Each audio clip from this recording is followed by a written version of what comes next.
হচ্ছে নতুন সিংহারা থেকে আগত একটি বিশাল মিছিল পর আমরা সেই মিছিল সম্মানিত নেতৃবৃন্দ এই পর্যায়ে বক্তব্য নিয়ে আসছেন মালঞ্চ ইউনিয়ন আহ্বায়ক কমিটির সম্মানিত যুগ্ম আহ্বায়ক কুতুবউদ্দিন বাচ্চু।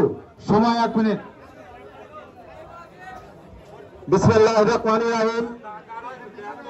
বাংলাদেশ জাতীয়তাবাদী দল মালঞ্চ ইউনিয়ন কর্তৃক আয়োজিত আজকের এই কর্মী সভায় সম্মানিত সভাপতি আমাদের মাঝে উপস্থিত রয়েছেন পাবনা জেলা বিএনপি। আমি বেশি কথা বলবো না, দুটো কথা। যখন আমার কেউ ছিল না তখন ছিলাম আমি, আমার এখন সব রয়েছে, পর হয়েছি আমি। আর একটা কথা বলবো, একটা গল্প, সেটা হলো একটা গল্প। কেউ সংগ্রামী সাথী বন্ধুগণ, আপনারা যারা আসলে তো মনে শোনেন একটা গল্প, ছোট্ট গল্প। সেটা হলো এই, এক এলাকার ভাই ছিল পাঁচটা ভাই মিলে একটা টিউবওয়েল দিল।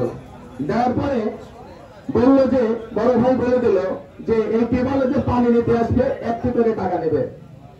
এইভাবে চলতে থাকলো, 1টি করে টাকা। তখন তো 1 টাকা অনেক দাম ছিল, 1 টাকা নিতে লাগলো।